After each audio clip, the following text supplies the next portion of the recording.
i l'índex d'analfabetisme era molt gran. On se culturitzava la gent? En els sindicats, en els ateneus. Ahir es alniava una escola popular amb la gent que sabia llegir i escriure, ensenyava als altres a llegir i escriure.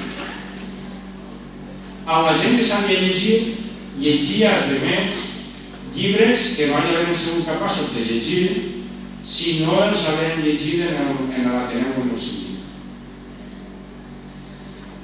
Clar, això ens porta que l'anarquisme en aquests moments se planteja, bueno, la gent capacitada és la que ha pogut anar a la universitat. La gent que està dirigint és la que ha pogut anar a la universitat, la que té estudis i tal. Si aquesta gent sempre continua sent la que més beneficis té, és de baix, mai a la vida podrà anar a baix.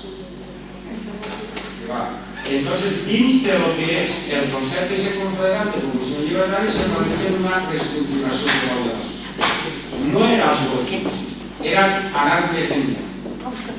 Era fer una societat comunista llibertària. No una comunista autoritària, sinó una comunista llibertària. Entonces, el plantejament era dir, està la gent preparada per aquest tema, és el moment que la gent encarregada. I que n'hi ha que fer grups de propaganda per anar a les escoles per d'alguna forma anar formant a la gent que sapia com moure's en aquesta societat que estava en plantejada. Això va ser la teoria. La pràctica ens porta a que en la majoria de pobles se va poder col·lectivitzar. En els pobles que se va poder anar més enllà, jo sempre poso el cas emblemàtic d'Almassora, és un poble que està al costat de Castelló, està urbanístic al voltant de 20.000 habitants. En aquell moment tenia sobre 7.400 o 8.000 habitants. Segons quines dades agarres te poden 7.400 o 8.000. I aquest poble, en època de la guerra, se planteja socialitzar l'economia del poble. Però per què se planteja socialitzar l'economia del poble? Perquè l'afiliació que hi ha a la CNT en Almassora era de 2.000 habitants. Estem parlant de 7.400 habitants. 2.100 afiliats a la CNT que eren treballadors.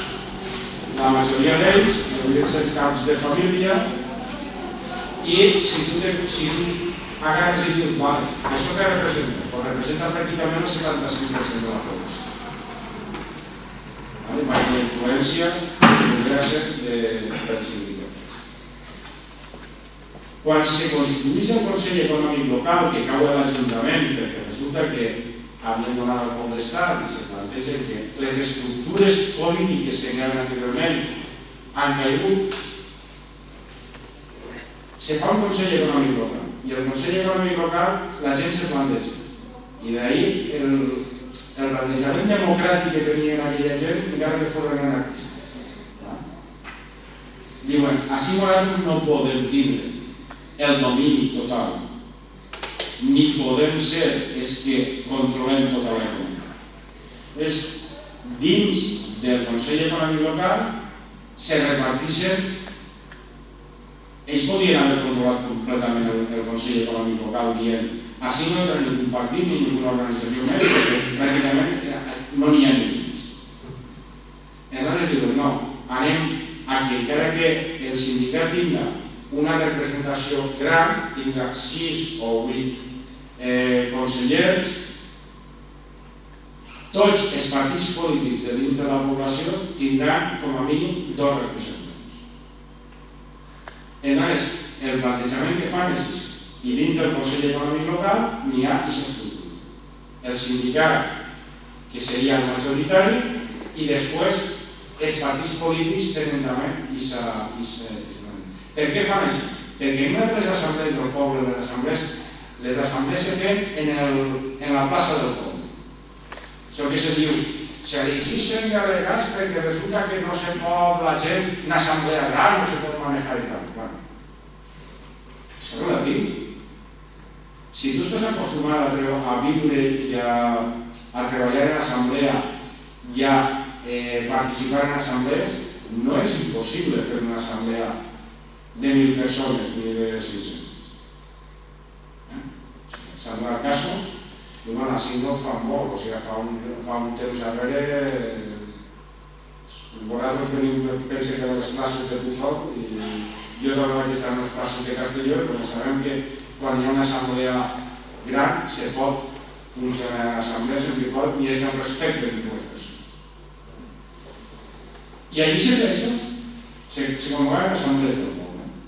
Hem vist la plaça del poble, que no és la mateixa que n'hi ha ara, si ara veurà una sola no veurà la plaça, perquè no era vista la plaça del poble, estava en el que és el casc antic del poble, era una plaça més reduïda, i ahí se plantejaven les qüestions importants que el poble tenia que decidir sobre les qüestions que afectaven a tots. Era una forma de funcionar en comunisme llibertari sense haver entrat en aquest comunisme llibertari. És socialitzar l'economia, ho intenten socialitzar. En quin problema s'encontra quan intenten socialitzar l'economia?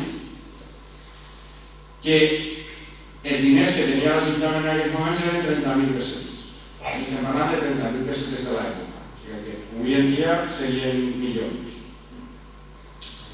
I aquestes 30.000 pessetes, ells que se plantegen dir, bueno, nosaltres aquestes 30.000 pessetes tenim que tindre per donar de menjar a tot el poble, jornals, i per d'alguna forma posar els horts en producció perquè l'any que ve seguissin produint taronja, que és el que produïen, i aquesta taronja la podem seguir exportant per tot.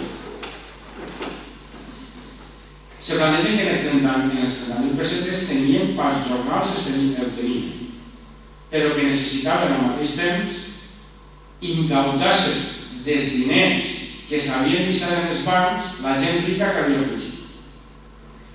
I en aquest plantejament se va al govern civil.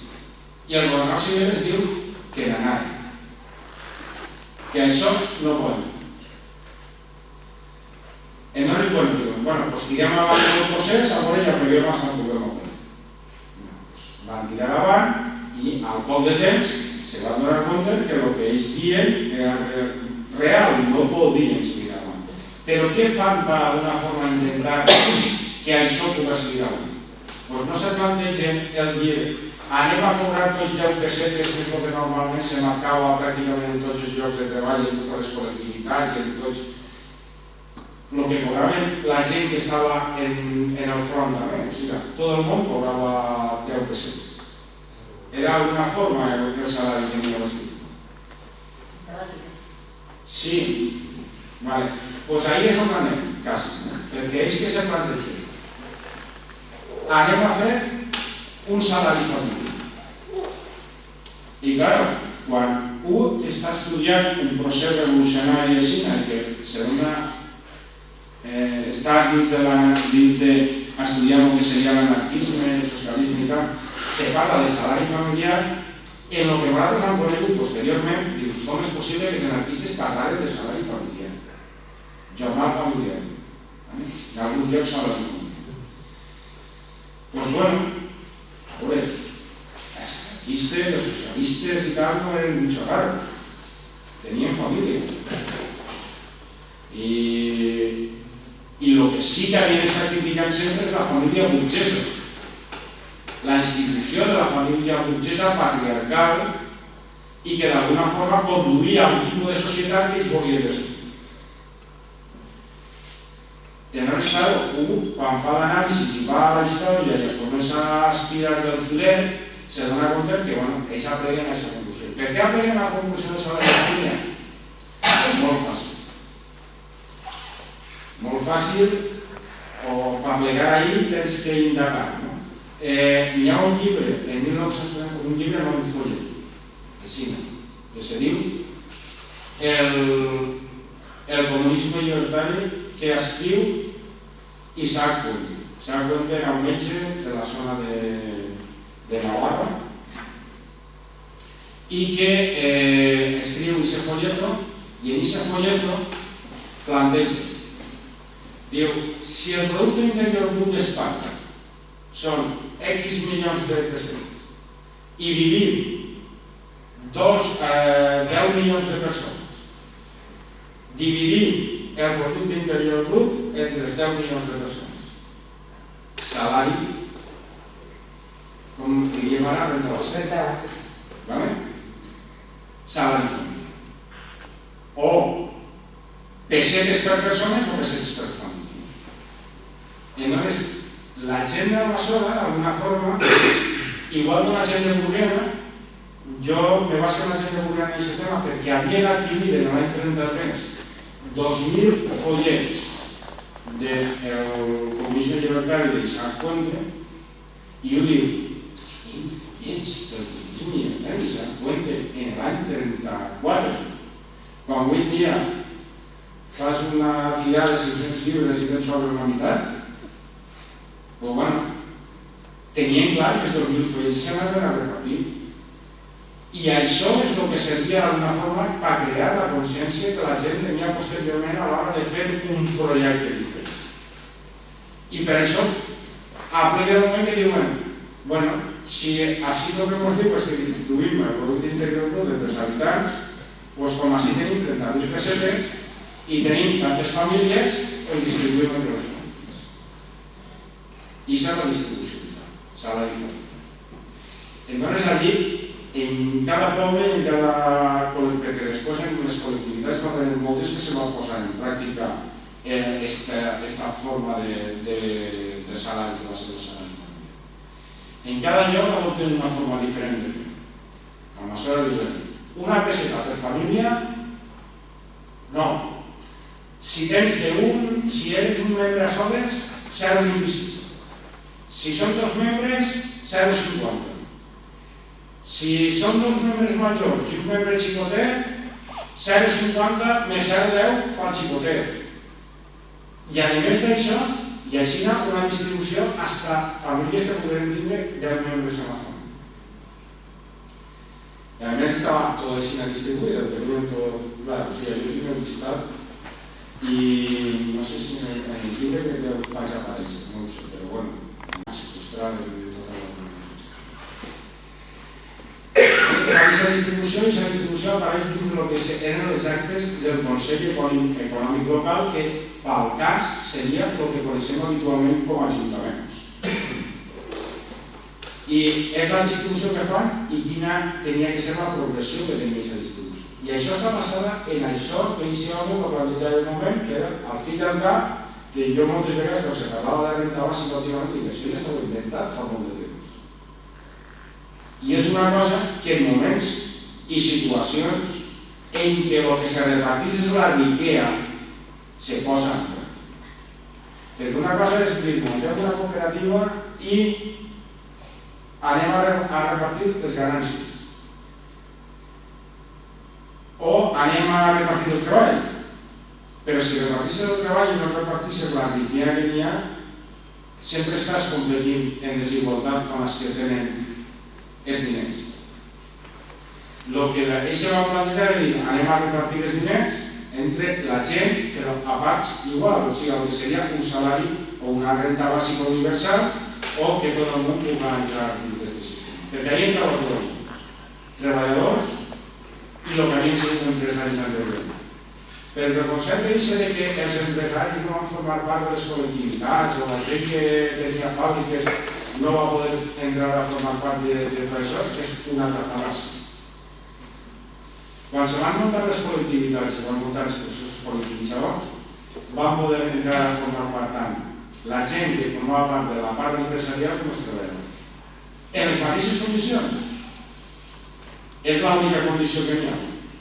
Tots en les mateixes, tots igual. Se van donar casos que no, que n'hi ha empreses que treballen en el que era el control obrer, on ahí sí que n'hi ha distincions entre la gent que dirigia l'empresa i els treballadors. Se van aportar moltíssim, però sí que n'hi ha distincions. En el tema de les col·lectivitzacions, en el tema del treball en comú en les col·lectivitzacions, no. Un cas paradigmàtic d'això és el govern. El govern va ser el Consell Unificat d'Exportació Agrària. Ahí va estar composta tant per la UGT com per la CNT. N'hi havia els mateixos membres dins del que podia ser el comitè d'alguna forma administratiu del govern, els mateixos membres de la UGT que de la CNT. S'aportava conjuntament. I en els pobles n'hi havia govern. que eren comitès locals. El que feien era posar en producció tot el que era el tema de la taronja i facilitar la seva exportació. O sigui, des de la recollida en el camp, el manipular en l'almacén i l'exportació a l'estranger. Que d'aixòs diners era de lo que la República se beneficiava per posteriorment poder seguir mantenint la situació de guerra que d'alguna forma. I aquest procés que en Beacuea, ahir van entrar a formar part els empresaris com aquell.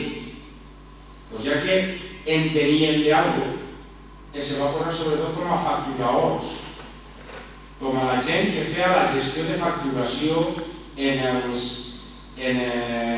estacions de tren per poder enviar aquesta producció. I me dirà, si com aprengues aquesta producció? Doncs aprengues aquesta producció a través dels papers i després d'una experiència personal. M'abuelo, quan era aquella època, tenia un xicotet almacén de trens. I bueno, jo això no me vaig enterar fins que se va jubilar. Per què? Perquè quan se va jubilar resulta que ja havia sigut treballant en un almacén de trens perquè es va arruïnar, doncs quan va anar a jubilar-se no tenia dret a la jubilació. Però resulta que van dir, no, que sí, que tens dret a la jubilació perquè va estar treballant pel PUEA. I sí, però això va ser una guerra, no sé què tal. Doncs tota la gent que va treballar pel PUEA foren gent de l'empresa o treballadors estaven presentats com a treballadors.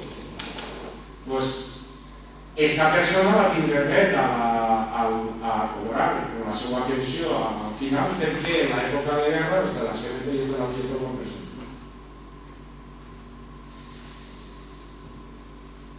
Si passem al sector de la pesca, en la zona de Benicarló, Vinaròs i Peníscola, va haver una vaga en l'any 31 que va durar,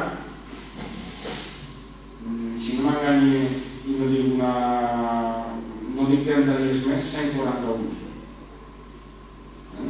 141 dies de vaga. La vaga va ser molt forta i els armadors el que feien era anar a buscar gent de Sant Carlos i tal perquè baixaren a portar a pescar a la zona de Vinaròs, Benicarló i Peníscola. Doncs bé, aquesta vaga va ser molt dura. Se tiraven carros de peix quan es traien la gent de Sant Carlos i tota la història, se tiraven en la carretera, s'abocava, o sigui, tot això que així en la zona de Sagunt i tal, també s'evapora, en la zona del tema de la vaga de la taronja i tota la història de fa anys, això se feia ràpid. I bueno, què feien? Què van fer? Quan van fer la col·lectivitat de pesca dels pescadors, els armadors també van entrar a formar part de la col·lectivitat. I el plantejament que feien la gent de la pesca d'allí era el següent. Nosaltres, que han sofrit les conseqüències de la seva avarícia, no anem a convertir-nos en el mateix temps. Que entren dins de la nova societat que estem creant en les mateixes condicions que els demés i que seguisquen treballant, cobrant molt. I aquest era el plantejament col·lectivista. El que se volia fer era una transformació social i que realment el que era la producció de tota la gent estigués en benefici de tota la gent. Tots els guanys que podien haver eren per benefici de tots i no se s'emportava ningú. O sigui, no se s'emportava una persona en particular, s'emportava la col·lectivitat, el comú de tots. I aquest era el procés que d'alguna forma se portava en les col·lectivitats. Vos ha parlat de dos casos que serien completament extrems. Un és el cas de la pesca, l'altre és el cas del camp. El ministre de la pesca i el de l'Europeu i la pesca de la col·lectivitat. Dins de les col·lectivitats, ho dic, i com funcionava, i què és el que se planteja? Us vaig a llegir, per exemple, el que se plantejava una de les col·lectivitats llibertàries de Castelló. En un moment, o sigui, quan se van crear les col·lectivitats, quan se van legalitzar, que va ser en l'any 37 i tal, sobretot per l'imposició europea, ahí hi ha uns estatuts que són els estatuts tipus per a tots. I aquests estatuts no ens poden servir mai per saber com funcionaven les col·lectivitats. L'única forma de saber com funcionaven les col·lectivitats és anar-se a bussejant en la documentació i encontrar que hi hagi actes de constitució de les col·lectivitats. Jo vaig tenir la sort d'encontrar-ne algunes. I una d'elles és la col·lectivitat Nueva Humanidad de Fanfara. En els seus estatuts, que no eren el model oficial, en el seu cas de tenemos, se establecía su constitución en base a trabajadores de ambos sexos, sin distinción de ideas políticas o sociales. Solo condicionado a que en la familia hubiese una persona útil para trabajar, que fuese vecino de la localidad, pero el colectivista debía ser honrado, trabajador, antialcohólico y adverso a todo. Imaginemos quin era la seva... los estrictes que podien ser moralment. De la misma se poden saber, o sigui, que les terres incautades, els immobles i els encerts d'utilitat per al cultiu havien sigut incautades governs facciosos o bé eren de simpatitzants que es posaven a nou i l'institut de la col·lectivitat. Això també consta en el sac. Els que volien formar part de la col·lectivitat, què és el que tenien que fer? Posar tots els seus béns materials, tal com terres, cases, si ne posseïen alguna, a part de la que vivien, si tenien més cases a part de la que vivien, formaven part de la col·lectivitat. La casa pròpia era per l'ús de la persona. Ferramentes de la professió que pogueren tindre, o si tenien algun establiment o algun negoci, tenien que formar part del món. El treball era obligatori d'acord a les forces i capacitats que tenia una persona. No se li exigia més que allò que poguera fer. I la col·lectivitat garantitzava a tots els seus membres el consum, o sigui, tot el que poguera poder consumir, els serveis, l'ensenyament, els serveis mèdics i sanitaris que necessitaven la gent de la col·lectivitat, inclús beques per a aquells que pogueren estudiar i que tenien capacitat per estudiar. O sigui, en paraules textuals diuen creación de becas para que pudieran cursar cualquier carrera o profesión especial siempre que demostrasen aptitudes en caso de fallecimiento o movilización del colectivista, se le asignaría a la viuda y a sus hijos menores la cantidad necesaria para su manutención y necesidades. Estem parlant de pensions. Un apunt, perquè potser la gent no sap com és Fanzara. Quanta gent estava adherida a aquesta col·lectivitat? A veure, a la col·lectivitat, o sigui, aquesta és una de les coses que m'agradaria dir. La col·lectivitat normalment no era el total de la població d'un poble. És que s'adherien a la col·lectivitat era voluntàriament. En el cas, per exemple, de l'Almassora, que ho estava parlant anteriorment, hi ha 2.007 afiliats a la CNT. Els que s'adhereixen a la col·lectivitat, que se fa posteriorment a l'intent de socialització, són 575 persones. O sigui, allò de que diuen que s'obligava a apuntar pistola a tot el món per formar part de la col·lectivitat és mentida. Perquè inclús en els pobles on hi ha un domini total o als pobles on eren 2.100, ni els 2.100 entraven a formar part de la col·lectivitat. De treball que volien, a treballar en col·lectiu i en comú. En Fanzara crec que la col·lectivitat va ser massa estruendosa, poden ser entre 300 i 400 persones. Claro, yo sé que hoy en día, cuando intentemos montar un colectivo tal, que para ayudar 300 o 400 personas, nos lo creemos y nos desechamos gent. Però és curiós, no?, que haguem 2.000 afiliats a la CNT i que només 500... Perquè no hi ha una obligació a fer-se col·lectivista. Ja, però és així tot. La inquietud anarquista no anava relacionada amb el Era voluntari. Ja, era voluntari. Faltaria, claro, era voluntari. Tu pots seguir treballant les teves tarees. A tu ningú t'hi obliga a fer-se.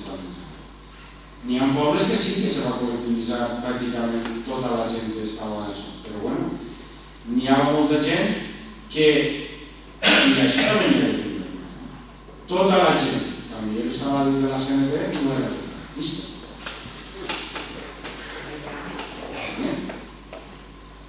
Per què? Doncs perquè el sindicat, tant, o sigui, és que n'hi ha moltes coses i molts mites que tenim ahí que n'hi ha que es començar a desvelar. Ni tots, ni els dos únics sindicats que n'hi ha en Espanya, eren la CNT i la UGT, o sigui, quan a central sindical sí, però no se coneixia la CNT o la UGT com podem conèixer-les avui en dia. En què era un sindicat estructurat des de tal i que aplegava tots els pobles de tal. No. N'hi havia socialistes, n'hi havia anarquistes i algun comunista. Dic així perquè l'afiliació a la CNT era millor 500.000, l'afiliació a la UGT també era millor, l'afiliació al Partit Comunista en el moment que es comença la Guerra Civil era 30.000. Això el tema de la comparació en aquest tipus. El tema és que en tots els pobles el que hi havia eren societats obreres. Les societats obreres estaven formades per treballadors, que el seu interès era lluitar contra l'empresari. O sigui, estaven ahí per a unir-se per lluitar contra l'empresari. I les societats obreres podien ser o de tendència anarquista o de tendència socialista. O no, o republicanes, hi ha alguna que inclús tenia alguna tendència així. Majoritàriament no miraven si estaven en un sindicat o en un altre. El seu plantejament era lluitar contra el que s'explotava. Això ho tenien molt clar. Quan es comencen a decantar-se en els pobles, estic parlant. Jo no parlo ni de Madrid, ni de Barcelona, ni de València. Per això són casos excepcionals. Els casos més excepcionals són els pobles, que ahir vivien com a societat obrera, o en capitals com Castelló. Estaven les societats obreres, seguien sent la societat obrera de Torrelavega, la societat obrera de Trabajadores del Campo, la societat obrera de l'Espiga, la societat obrera de l'Emancipadora, la societat obrera de l'Aurora, que era la dels treballadors portuaris. Bueno, la societat obrera La Unión, que era la de Almasora, que no se afilien a la CNT hasta 1932 i que decidissin entrar tota la societat obrera dins de la CNT.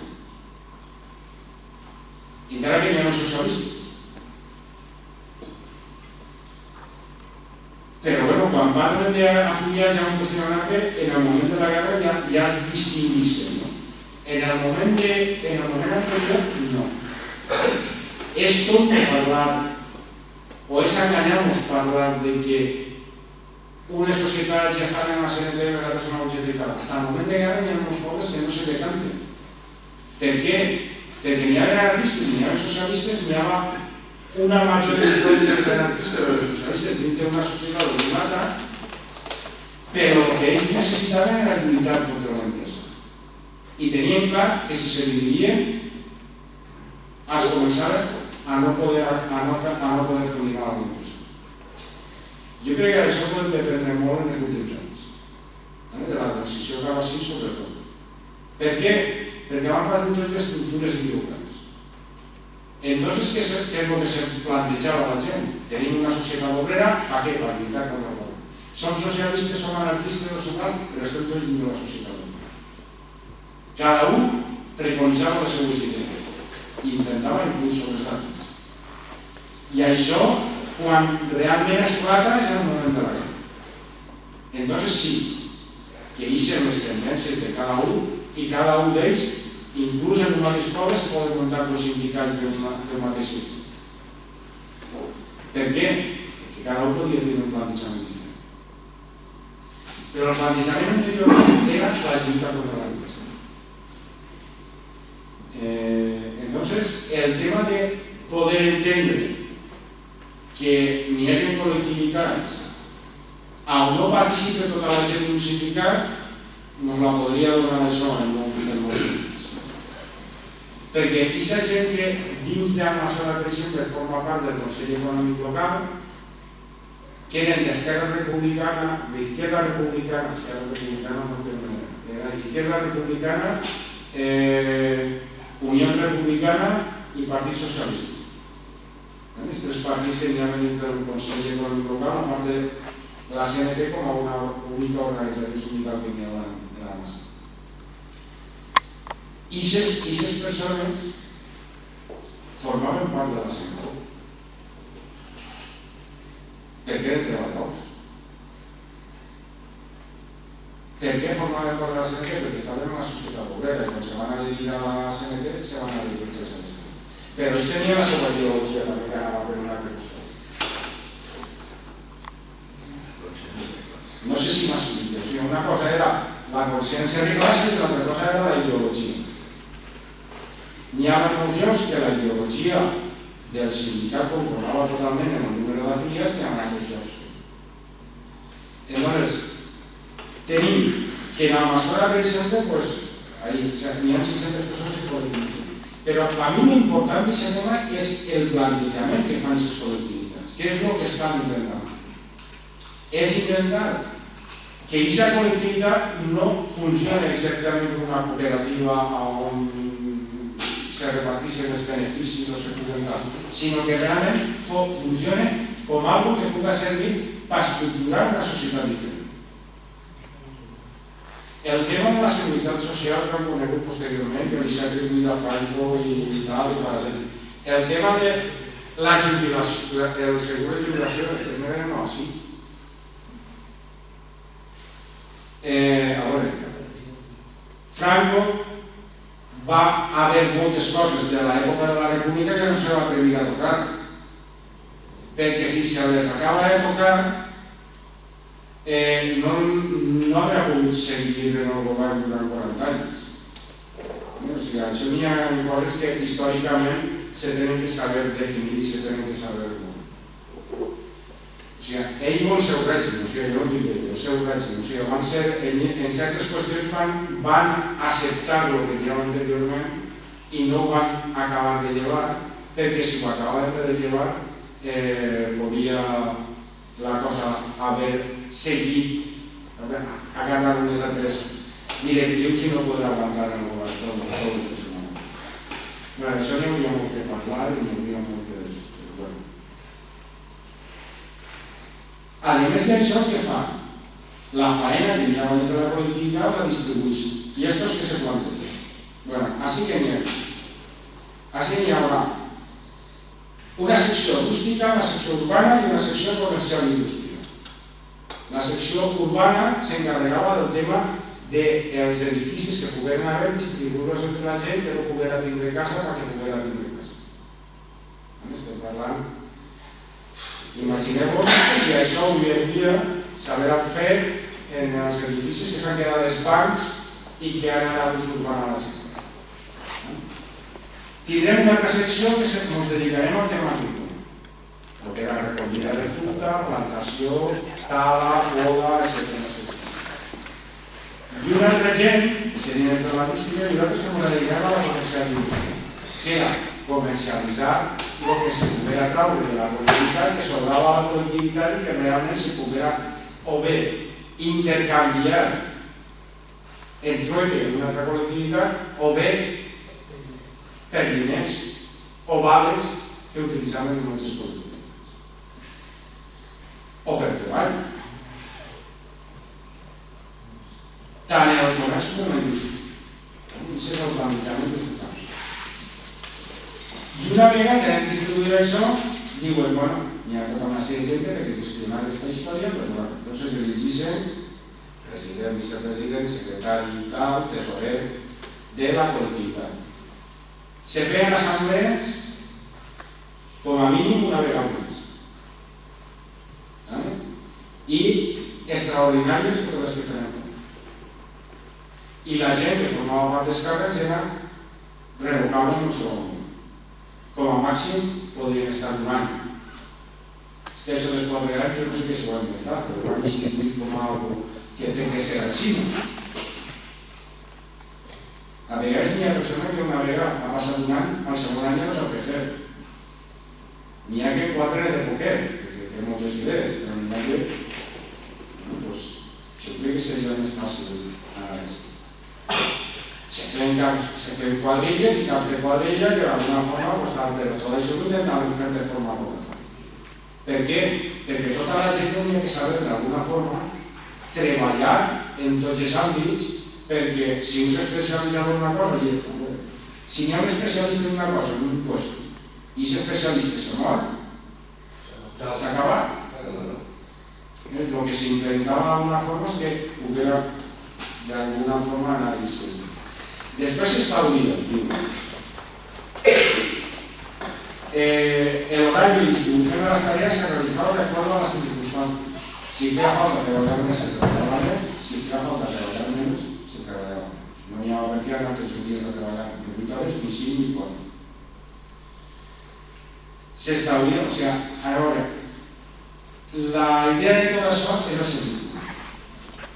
Porque la gente tenía sentit comú i diuen que ja no sentit comú a lo que anem a fer. Diuen que el sentit comú és el menys comú del sentit de les persones, però és perquè realment no s'han jugat mai en la vida. Y después digo, se establece por norma general que los jornales ganados por los colectivistas pasará a engrosar la caja de la misma para atender la compra de artículos de primera necesidad Por otra parte, se les facilita a los colectivistas disponer de herramientas propias que no fuesen de su oficio para poder realizar trabajos extraordinarios y los beneficios de los mismos se los quedarían los interesados. Se deja la libertad para poder criar animales de corral, aves, conejos y tal, para consumo propio, teniendo que solicitar permiso a la administrativa de la colectividad si tenían que vender los animales, por no poderlos consumir todos, siendo la colectividad la primera en beneficiarse de la compra de los mismos. O sea, si nos damos cuenta, teníamos un sistema que no era comunista total, sino que tenía un tipo de economía mixta. Tu podies fer alguns treballs, però també te diria que si tu estaves fent segons quins treballs, els diners tenien que entrar a formar part de la colectivitat. Encara que tu sempre podies fer alguna treballista. El tipus d'economia era mixta. O sigui, no estaven definint un tipus d'economia radical. Per què? Perquè el que estaven és posar en marxa un projecte i trencar completament en el que les persones havien viscut anteriorment era molt radical. Entonces, el que s'estava intentant és aprendre al mateix temps que s'estava portant endavant el Consell de Revolució. I aquest és el cas d'ahir. Després n'hi ha un cas que sempre m'ha agradat assenyalar per allò de les persones que diuen si les col·lectivitats eren tot en comú o tal. Hi ha una col·lectivitat que és esta és mixta, la UGT de la Sina. Una col·lectivitat agrària. La productora campesina frente a UGT de Jerica. Jerica estarà ahí. Diu, nacería con la intención de agrupar a todo un proletariado campesino para llevar con el esfuerzo común el trabajo de las tierras aportadas por todos sus afiliados y de las que solicitaron todas al Consejo de Administración de Fincas y Caudales que no designaron. Aún visto el matiz, ¿no? Para llevar con esfuerzo común el trabajo de las tierras aportadas por todos los afiliados. Partíem de la base que tots els afiliats a la col·lectivitat eren propietaris. A més de les terres que pogueren aportar d'aquelles que s'havien d'incorporar. Llavors, el plantejament és dir, moltes vegades, jo he sentit moltíssimes vegades a historiadors de fama mundial dir els col·lectivistes arramblaven les terres d'uns i d'altres i muntaven una col·lectivitat. El fet està que això és d'uns estatuts d'una col·lectivitat propis, o sigui, no d'aquell model únic que després cada un interpreta el que diuen.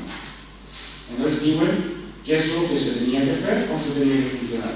I després, si comencem a llegir, diu, aunque su intención es agrupar a todos los proletarios, en el artículo 2 amplía o reduce la pertenencia a los pequeños propietarios que aporten sus parcelas de tierra.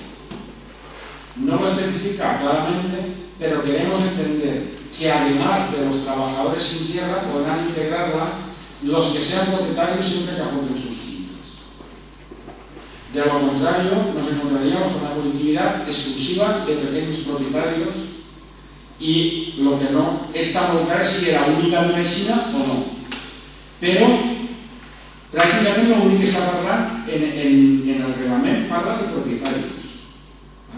Entonces, el gas está claro, o sea, tira per terra les famoses teories de que en un moment determinat totes les col·lectivitats se van muntar en base a les terres d'expropiació.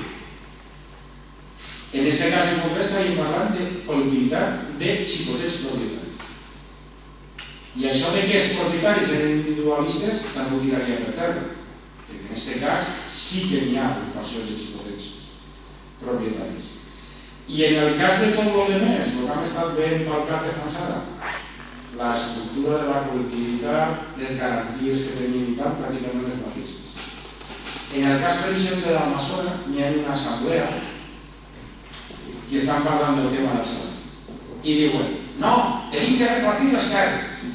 I una que s'ha de dir, i si repartim les terres, la gent que està en el front, què li tocarà? Diuen, entonces agarraran les armes, se vindran així i mos tirotejaran a tots perquè resulta que era un compte de res. I clar, diuen, si la gent del front té que estar en el front i tal, el que tenim que fer és tindre una assignació igual com tenen ells o posar les terres a treballar en comú perquè quan ells vinguen se puguen aprofitar igual com tots els demés del treball en comú. I després hi ha discussions d'allò que dius, agafes més altes que dius, bueno, diuen, la gent analfabeta. Però sí, però la gent analfabeta per un moment determinat n'hi ha un paper intervenir i dius, perquè on va dir Rousseau, va dir Montesquieu, va acabar. Claro, què passa? La gent podria ser analfabeta, però avui en dia n'hi ha molt més d'analfabeta que tots.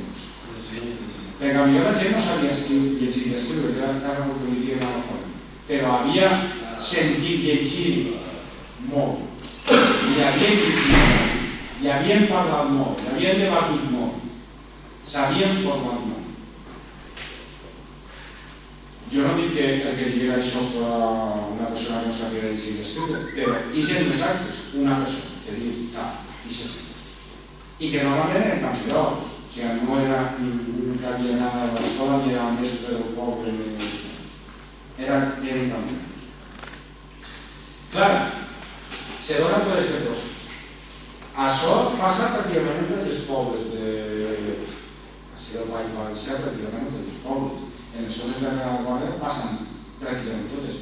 En Castella passa pràcticament en totes les zones que eren de la República. En Aragó ja no cal ni parlar, perquè sempre s'ha parlat de les col·lectivitats d'Aragó, però no s'ha parlat mai de realment quin va ser el procés de la República.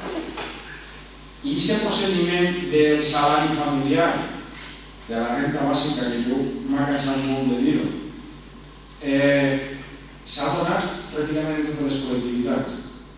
N'hi ha casos de les col·lectivitats de la zona centro, de Castella i tal, que en tot, o sigui, n'hi ha un llibre que seria n'hi ha un periòdic que seria Castellà. Aquest periòdic se dedicava a parlar de les col·lectivitats, fer un reportatge de col·lectivitats, de col·lectivitat i tal. Doncs bueno, totes les setmanes n'hi ha parlat d'una col·lectivitat. I en totes les col·lectivitats que ressenya el periòdic sempre parla del jornal familiar. Sempre n'hi ha una distribució. I cada lloc era d'una forma diferent, perquè el que no n'hi ha era una homogeneïtat en aquest tema, però sí que les formes de funcionament i el que seria el fons era pràcticament el mateix. Però per què? Jo sempre ho dic, la gent aplicava el sentit comú.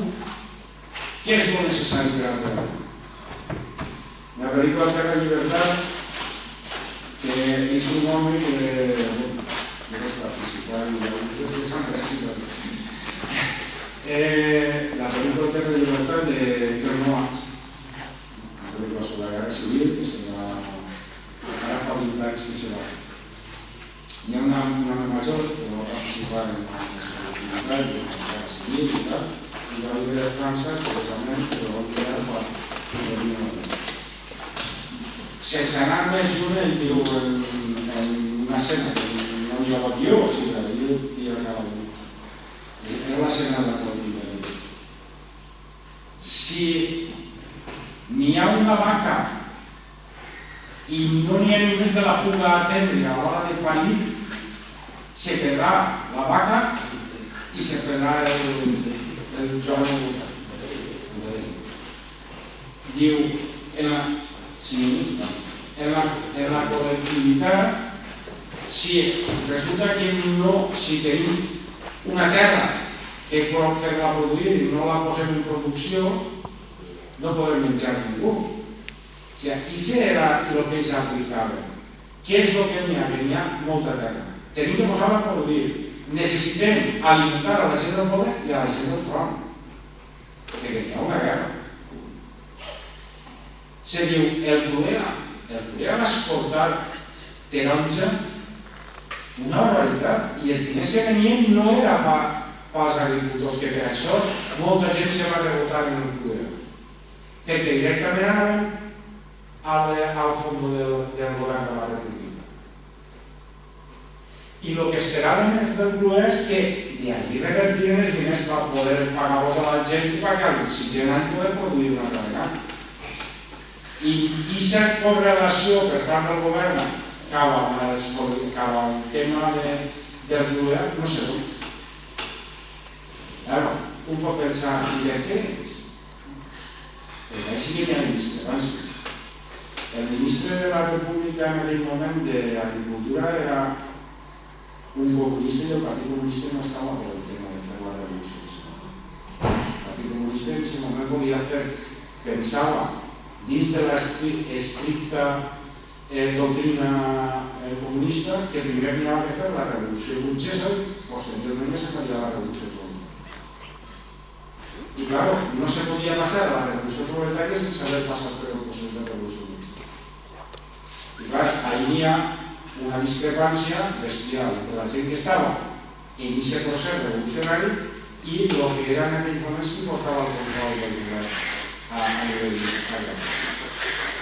I és un dels fets que porta a que, per exemple, en Aragó s'invadisca les col·lectivitats per part de l'exèrcit republicà, l'Íster sobretot, que després serà quasi santificat en aquest país, i l'Íster va entrar a foc a les col·lectivitats de les comunitats. I així en València va ser el governador civil i en la província de Castelló va ser el governador civil que va enviar als carabineros a que en els pobles es començaren a disparar a la gent que estava col·lectivitzant i tot això i tal, i van haver enfrontaments. Per això jo dic, i ja es començarà a dir, que el problema dels col·lectivistes és que no se parla moltes vegades d'ells perquè són els perdedors de la guerra. I això seria una cosa més. Bueno, els clients tenen molt més, però com jo estem acabant... Sí, sabeu que això de l'horari és potència sense preguntar. Està vist que tots tenim molt d'interès en l'horari empresarial en aquest i aquest home, com podeu veure, ha traït un llibre que s'anomena Conflicte i revolució a les colònies de Castelló. Ell que no ha vingut a vendre el llibre, però jo sí que em permet, per el meu compte, sense comptar en ell, fer la publicitat perquè vaig a... Jo soc un enamorat, a part de per fi, espero que és igual també tenim part d'aquesta afició. Soc un enamorat de la història i és part que ens van enganyar, ens han amagat, perdona, que no l'han pogut veure, gràcies a investigadors com a ells, estan als cabals. Així que no sé, si no aconseguim aquest llibre... Sanitat, no, a la universitat no... No res. A la universitat no s'ha fet públic sense la universitat. Conflicte de revolució de les comarques de Castelló, del 31 al 31. Parla de les col·lectivitats de tot el que seria el període de república, la conflictivitat social que va haver, les vagues, les repressions que va haver que la gran vaga i de 140 dies... Perdona, i com poden aguantar? S'ajudaven entre tots? És que avui en dia, a més parlàvem, quan se parlava antes de les cooperatives, seria ajuda... no... Així hi ha una cosa que seria política. La gent s'apoyava entre ells, o sigui, el que feien és que en molts llocs, els que havien estat en vaga, la gent d'uns pobles s'emportava els fills, sobretot dels treballadors d'altres pobles, per poder-los donar de menjar i els pares també. No se donava caritat, o sigui, era allò de dir... Sí, aquella solidaritat ben interesa, o sigui, si la solidaritat podria acabar amb la solidaritat. Entonces, la gent tampoc tenia diners en el que gastar. No, que en fets, no el monedars, en fets, allò de dir, què fa falta? Fa falta que els xiquets se'n vagin d'ací que tal. Entonces, moltes vegades anaven als pobles dels costats i eren la gent que d'alguna forma mantenia. O els sectors que no estaven en vaga. Els sectors que no estaven en vaga es apoyaven més. Jo, per exemple, en Benicarló, que ara podria ser un poble de Benito, entonces allí había una força bestial de les organitzacions superiors. Se reconeixen els llibres, però avui dia passa que allí no coneixen res de lo que diuen. L'altre dia, una cosa anecdòtica, així, jo és que estic ara de la llei de així estaven arreglant el carro de l'estació i resulta que m'envien un correu de memòria històrica i me diuen escolta, és que al parèixer han aparegut unes pintades de la CNT FAI i no sé què i tal, i de la UGT, no, de la UHP allà en l'estació. El que passa és que havien fet, en l'època de guerra, anteriorment, havien fet els bordillos de les sedes, les voreres, i allí es van fer les voreres, van inscriure segurament en una tatxa o el que sigui, el CNT, Juventudes Libertàries FAI, JJLL FAI i una altra cosa UHP, que era Unió de Hermanos Proletarios i tal. I bueno, pues, encara està aquí, s'ha passat tota la dictadura. ¿Vale? I ja està. I claro, quan ho van fer, ho van documentar i vam dir, que se conserve. N'hi ha dos històries, o bé traure i portar al museu, o bé saltar per deixar-ho allí, però bueno. I això era... O sigui, la gent feia les coses i després les marcava. O sigui, i tal. Hi ha una cosa, i això encara hi ha una cosa que seria el lado del sindical. Els sindicats portaven a la pràctica el lado del sindical, que era que en les empreses se posava un punt del sindicat per garantir al consumidor que aquest producte era bo, que estava fet en una empresa on no s'explotava la gent, s'estaven garantint les condicions laborals i que no t'estaven donant. Voleu que continuem hacia el costat al baix i fem una cerveseta?